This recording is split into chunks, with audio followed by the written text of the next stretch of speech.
இன்றைய வேளாண் தொழில்நுட்ப பகுதியில் கால்நடை பண்ணைகளில் அமோனியா வெளியேற்றமும் அதனை தடுக்கும் முறைகளும் குறித்து திருப்பூர் மாவட்டம் உடுமலைப்பேட்டை கால்நடை மருத்துவக் கல்லூரி மற்றும் ஆராய்ச்சி நிலைய கால்நடை உடற்செயலியல் மற்றும் உயிர் வேதியியல் துறையின் உதவி பேராசிரியர் டாக்டர் ஜி ரமேஷ்குமார் அவர்கள் தரும் தகவல்கள்.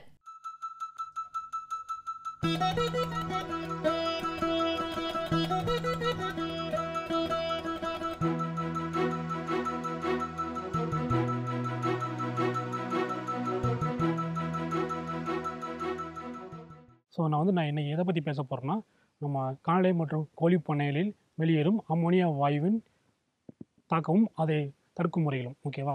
நம்ம இது நம்ம இந்தியாவை எடுத்துக்கிட்டோம்னா, இந்தியாவில் எவ்வளோ வேளாண் வளர்ச்சி இருக்கோ அதே அளவுக்கு கால்நடை சார்ந்த நம்ம கால்நடை மற்றும் கோழி பண்ணை சார்ந்த தொழில்களும் வளர்ச்சி அடைஞ்சிட்டு வருது. ஓகேவா?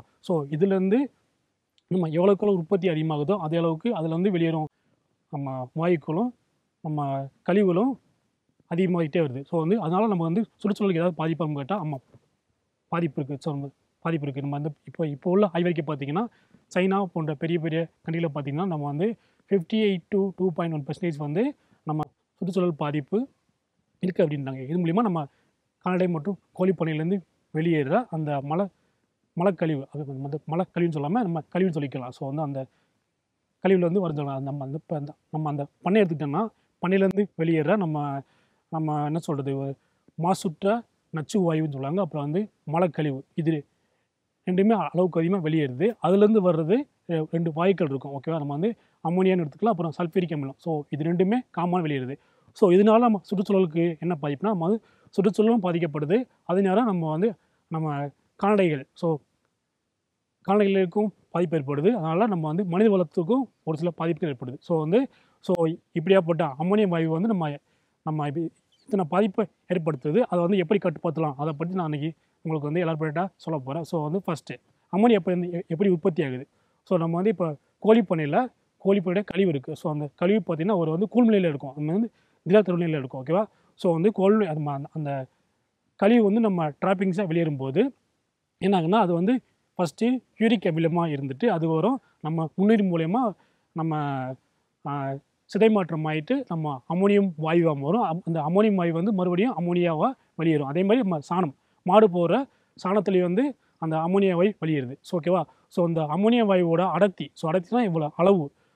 அது காலநிலைக்கு ஏற்ற மாதிரி மாறும். எல்லா சமயத்திலும் ஒரே மாதிரி இருக்காது. சப்போஸ் இப்போ நம்ம டெம்பரேச்சர் அதிகமாக இருக்குது, ஈரப்பதம், அதே மாதிரி நம்ம காற்றோட ஸ்பீடு, நம்ம காற்று எந்த திசையில் வீசிக்கிட்டு இருக்குது, அதே மாதிரி அதில் நம்ம காற்றில் உள்ள ஈரப்பதம், அது மாதிரி அமிலக்காரத்தன்மை, நம்ம மண்ணில் உள்ள சாயிலோட நம்ம ஒரு தன்மையை பொறுத்து அந்த நம்ம அமோனியா வாயு உற்பத்தி அதிகமாகும். ஓகேவா? இப்போ அமோனியா வாயு உற்பத்தி ஆயிடுச்சு. அதனால் என்னென்ன பாதிப்பு வருது. இப்போ கோழின்னு எடுத்துக்கிட்டோம்னா, இப்போ அமோனியா இப்போ ஈரப்பதம். இப்போ கோழி ஆழ்குள முறையில் நம்ம வளர்க்குறோம். ஓகேவா? அந்த ஆழ்குள முறையில் வளர்க்கும்போது அதில் உள்ள ஈரப்பதம் அதிகமாகிடுச்சுன்னா இந்த அமோனியா உற்பத்திக்கு ஒரு ஏற்ற சூழ்நிலையை உருவாக்கி விடும். ஓகேவா? இப்போ கோழி பண்ணையில் அந்த அமோனியா வாயு எமிஷன் அதிகமாக இருந்துச்சுன்னா என்ன ஆகுதுன்னா, இப்போ பிராய்லர் கோழி வளர்க்குறோம், நம்ம முட்டைக்கோழி வளர்க்குறோம். கறிக்கோழி, முட்டைக்கோழி 2 கோழி வளர்த்துட்ருக்கோம். இப்போ கறிக்கோழியில் பார்த்திங்கன்னா அது நம்ம மோஸ்ட்லி அது வெயிட் கெயின், உடல் எடையை கூட்டும். அமோனியா வாயு எமிஷன் அதோட வாயுவோட தாக்கம் அதிகமாக இருந்துச்சுன்னா கோழி அந்த தீவனம் அதிகமாக எடுக்காது. அதே நேரத்தில் வெயிட்டு அதிகமாக போடாது. அதே நேரத்தில் இப்போ பிராய்லர், இப்போ லேயர் கோழி, முட்டைக்கோழி பார்த்திங்கன்னா முட்டைக்கோழி இப்போ முட்டை உற்பத்தி கம்மியாயிடும். இப்படி இருக்கும்போது நம்ம கோழி பண்ணையை பொறுத்த வரைக்கும் இந்த மாதிரி பாதிப்பு இருக்குது. இப்போ கோழி பண்ணையில் வேலை பார்க்குறாங்க நம்ம பணியாளர்கள். அவங்களுக்கு பார்த்திங்கன்னா நம்ம கண் அலர்ஜி, அப்புறம் கண் எரியும், இல்லைன்னா தோல் அடித்தால் நம்ம முழங்காலில் நம்ம கால் வெடிப்புன்னு சொல்லுவாங்க, அது மாதிரி இதில் இருக்கும். அப்புறம் நம்ம செரிமான உறுப்புகளில் அலர்ஜி இருக்கும். அதனாலே நம்ம சுவாச உறுப்புலையும் உள்ளே போயிட்டு ஒரு அலர்ஜி மாதிரி ஏற்படுத்திட்டு என்ன ஆகுனா, நம்ம ஈகோலை இன்ஃபெக்ஷன் உண்டு. ஈகோலைன்னு ஒரு பாக்டீரியா இன்ஃபெக்ஷனுக்குரிய சாதகமான சூழ்நிலை நம்ம சுவாச குழாயில் ஏற்படுத்தி விட்டு நம்முடைய சுவாச உறுப்பை பாதிப்படை வச்சிடும். அதே மாதிரி நம்ம இப்போ நம்ம ஒரு சில இதை பார்த்திங்கன்னா மேலே ஒரு பண்ணை வச்சுருப்பாங்க. பண்ணையில் கீழே ஒரு குளம் மாதிரி இருக்கும். குளத்துக்கு மேலே அந்த கோழியோட நம்ம செட்டு மாதிரி சொல்லுவாங்க, நம்ம கோழி கூண்டு மாதிரி இருக்கும். சொன்னோன்னா இப்போ கோழி கூண்டுலேருந்து வெளியேற அந்த டிராபிக்ஸ், அது கழிவு நம்ம கீழே உள்ள மீனுக்கு வந்து ஒரு உணவாக இருக்கிற மாதிரி நம்ம வந்து செட் பண்ணிப்பாங்க. ஸோ அந்த சப்போஸ் இப்போ அம்மோனியா உமிழ்வு அதிகமாக இருந்துச்சுன்னா அந்த ட்ராப்பிங்ஸ் எல்லாமே அந்த குளத்துல போயிட்டு மிக்ஸ் ஆகிட்டு அப்போ நீரில் வாழ்கிற எல்லா உயிரினங்களுக்கும் ஈவன் வந்து மீன் முதற்கொண்டு எல்லா உயிருமே பாதிக்கப்படுது. ஓகேவா? அதே மாதிரி நம்ம என்ன சொல்லலாம்னா இப்போ கோழியோட உமிழ்வு, அதாவது கோழியோட கழிவு இருக்குது. ஸோ அதை என்ன பண்ணுவாங்கன்னா ஒரு சில பேர் உரமாக நம்ம விவசாயத்துக்கு வந்து உரமாக பயன்படுத்துகிறாங்க. ஸோ வந்து அப்படி நம்ம விவசாயத்துக்கு உரமாக பயன்படுத்தும் போது நம்ம உற்பத்தி பண்ணுற தக்காளி, நம்ம வெங்காயம், இது மாதிரி காய்கறி, வெள்ளரிக்காய், அது மாதிரி காய்கறிலாம் அந்த அமோனியா படிமங்கள் வந்து ஃபார்ம் ஆயிடும். ஸோ அந்த அமோனியா படிமம் பார்த்தீங்கன்னா 2.5 மைக்ரான் இருக்கும். ஸோ அந்த மைக்ரான் உள்ள அமோனியா வந்து நீர் காற்று மூலமாக ஈஸியாக பரவும். ஸோ வந்து அந்த மாதிரி படிமங்கள் வந்து இப்போ நீர்லேயும் காற்றுலேயும் கலந்துச்சுன்னா நமக்கு வந்து சுற்றுச்சூழலுக்கு அதிகமாக பாதிப்பு ஏற்படுத்தும். இப்போ வந்து இப்போ மனித குலத்துக்கு பார்த்தீங்கன்னா நம்ம வந்து இப்போ என்னது சுவாச உறுப்பு ஃபுல்லாக பாதிக்கப்பட்டுச்சு. ஸோ வந்து இருமல் இருக்கும், ஸ்னீசிங், நம்ம வந்து தும்மல் அதே மாதிரி இருக்கும். அதே நேரத்தில் இதய உறுப்புகள் வந்து அதிகமாக பாதிக்கப்படும். இது வந்து மனுஷங்களுக்கு. ஓகே. ஸோ நமக்கு வந்து இந்த மாதிரி பாதிப்பை ஏற்படுத்துது.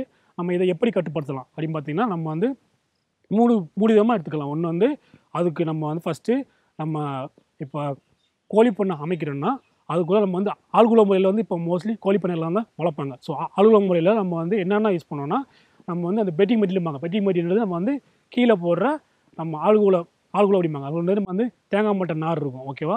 ஸோ மண் போடுவாங்க, அதுக்கு மேலே தேங்காய் நார் போடுவாங்க. ஸோ அந்த தேங்காய் நார் வந்து ஈரப்பதம் கம்மியாக இருக்கிற மாதிரி பார்த்துக்கணும். ஸோ ஈரப்பதம் கம்மியாக சப்போஸ் ஈரப்பதம் அதிகமாக இருந்துச்சுன்னா நம்ம நல்லா உணர்த்தி நல்லா உலர வச்சுட்டு நம்ம அந்த ஆழ்குள முறைக்கு வந்து நம்ம வந்து அந்த இதை உலர்த்தி விட்டு நம்ம வந்து பயன்படுத்தலாம். இப்போ அந்த ஆழ்குள முறையில் வந்து இப்போ ஈரப்பதம் அதிகமாக இருந்துச்சுன்னா ஒரு பாக்டீரியா வளர்ச்சிக்கு வந்து ஒரு ஃபேவர் பண்ணும். இப்போ வந்து இப்போ என்ன சொல்கிறது, யூரிக் ஆசிட் வந்து அம்மோனியாவாக மாறுறதுக்கு வந்து அந்த பாக்டீரியா வந்து தேவைப்படுது. சப்போஸ் நம்ம என்ன மட்டும் அந்த ஈரப்பதத்தை கம்மி பண்ணாலும் அந்த பாக்டீரியாவோட ஆக்டிவிட்டி, அதாவது பாக்டீரியா வளர்றதுக்குரிய சூழ்நிலை வந்து கட்டுப்படுத்திடும். ஓகேவா? ஸோ அதுக்கப்புறம் வந்து அமிலத்தன்மை. ஸோ அமிலத்தன்மை எப்படி மாற்றுறதுன்னா நம்ம வந்து சோடியம் சல்பேட் இருக்கும், கால்சியம் பைசல்பேட் இருக்கும், calcium chloride, magnesium sulphate, magnesium chloride, இது எல்லாத்தையும் நம்ம வந்து ஆட் பண்ணும்போது என்னங்கன்னா அந்த அமிலத்தன்மை வந்து அப்படியே லெவல் ஆயிரும். ஓகேம்பா? அப்படிங்கும்போது என்னென்னா அந்த நம்ம அம்மோனியா வாயு உமிழ்வு வந்து கட்டுப்படுத்தலாம். அதே மாதிரி இப்போ நெக்ஸ்ட் வந்து உணவு முறை. ஸோ உணவு முறையை பொறுத்தவரைக்கும் நம்ம வந்து புரதச்சத்து உள்ள உணவு வந்து அதிகமாக கொடுப்போம். நம்ம வந்து இப்போ நம்ம ஏதாவது பூனாக்கு வகைகளோ இல்லை அதாவது இந்த மீல்னா இந்த எலும்பு, அது மாதிரி இறைச்சி, அதுலேருந்து ஒரு சில உணவுலாம் இருக்கும். நம்ம வந்து கோழிக்கு போகிற மாதிரி உணவு இருக்கும். ஸோ அந்த மாதிரி உணவு அதிகமாக கொடுக்கும்போது, அளவுக்கு அதிகமாக கொடுக்கும்போது அது வந்து கோழி வந்து அதோட உடம்புல வந்து சேமித்து வச்சுக்கிறாது. ஸோ அது சேமித்து வைக்காத போது நம்ம அது என்ன ஆகும்னா நம்ம வெளியேறும். அதாவது நம்ம மலமாக கழிவை வந்து வெளியேறும். ஸோ அப்படி கழிவாக வெளியேறும் பார்த்தீங்கன்னா அதிகமாக பார்த்தீங்கன்னா வந்து யூரிக் ஆசிட் இருக்கும், நம்ம வந்து அம்மோனியா இருக்கும், நைட்ரஜன்ஸ் இருக்கும். ஸோ இப்போ என்ன பண்ணால் அந்த புரதச்சத்து அதிகமாக உள்ள உணவை வந்து கம்மி பண்ணிவிட்டு கச்சா புரதம், அதாவது சிங்கிள் செல் புரோட்டீன் பண்ணாது ஒரு செல் புரதம். ஓகேவா? அதனால நம்ம வந்து இப்போ ஈஸ்ட் கல்ச்சர், அதாவது நம்ம வந்து ஈஸ்ட் கல்ச்சர் புறாப்பயிர் கடிப்பாங்க. ஸோ இந்த மாதிரி உணவு வந்து நம்ம கொடுக்கும்போது அம்மோனியா உமிழ்வு வந்து கட்டுப்படுத்தும். அதே மாதிரி நார்ச்சத்து அதிகமாக உள்ள உணவுகள் அந்த மாதிரி நம்ம கொடுக்கும்போது இந்த அம்மோனியா உமிழ்வு வந்து ஒரு 50% வந்து கம்மி பண்ணலாம். ஓகேவா? ஸோ வந்து இப்போ அதுக்கப்புறம் வந்து ஃபயர் ஃபில்டர்ஸ் பண்ணுவாங்க. அதாவது ஃபயர் ஃபில்டர்ஸ் என்னென்னா நம்ம வந்து உயிர் வடிகட்டி அப்படிம்பாங்க. என்னென்னா நம்ம வந்து இப்போ அது வந்து இப்போ நம்ம கரிமப் பொருட்கள், அதே மாதிரி உரங்கள், அப்புறம் வந்து மரத்தூள்கள், இது எல்லாமே வச்சு செய்யப்பட்ட ஒரு உயிர் வடிகட்டிகள். ஸோ அதை வந்து நம்ம வந்து ஏதாவது கோழி பண்ணையில் ஏதாவது ஒரு ஓரத்தில் வைக்கும்போது அது என்ன பண்ணால் இந்த எமிஷன் ஆகிற அம்மோனியாவை ஃபுல்லாக உமிழ்வை ஃபுல்லாக என்ன பண்ணால் நம்ம வேதியியல் மட்டத்துக்கு உட்படுத்தி அதை வந்து கரிமில வாயுவோ நீராவோ அதை மாற்றி விட்டு அந்த அம்மோனியா எமிஷனை வந்து கட்டுப்படுத்தும். ஓகேவா? ஸோ வந்து இதெல்லாம் வந்து நம்ம அப்போ வந்து இது வரைக்கும் அம்மோனியா எமிஷன், அதாவது அம்மோனியா வாயு எப்படி உமிழாச்சு, அதை வந்து அதனால் என்னென்ன பாதிப்பு, அதனால் எப்படி கட்டுப்படுத்தலாம், ஸோ இதை பற்றி பார்த்தோம். ஸோ அதனால் அவன் நம்ம கோழிப்பண்ணைகள், அதாவது அந்த அம்மோனியா உமிழ் வந்து கோழிகளுக்கு மட்டும் இல்லை, ஸோ நம்ம வந்து மனித குலத்துக்கும் ஒரு பெரிய பாதிப்பை ஏற்படுத்துது. ஸோ வந்து இதை கட்டுப்படுத்தினா நான் ஆரம்பத்திலே நான் சொன்ன வழிமுறைகளை பின்பற்றினா நம்ம இதனால் வர்ற பாதிப்புலேருந்து நம்ம வந்து பாதுகாக்கலாம். மனித குலத்தையும் பாதுகாக்கலாம், நம்ம கால்நடைகள் கோழிகளையும் நம்ம வந்து பாதுகாக்கலாம். மேலும் விவரங்கள் பெற டாக்டர் ஜி ரமேஷ்குமார் அவர்களை 09962478024 என்ற கைபேசி எண்ணில் தொடர்பு கொள்ளலாம்.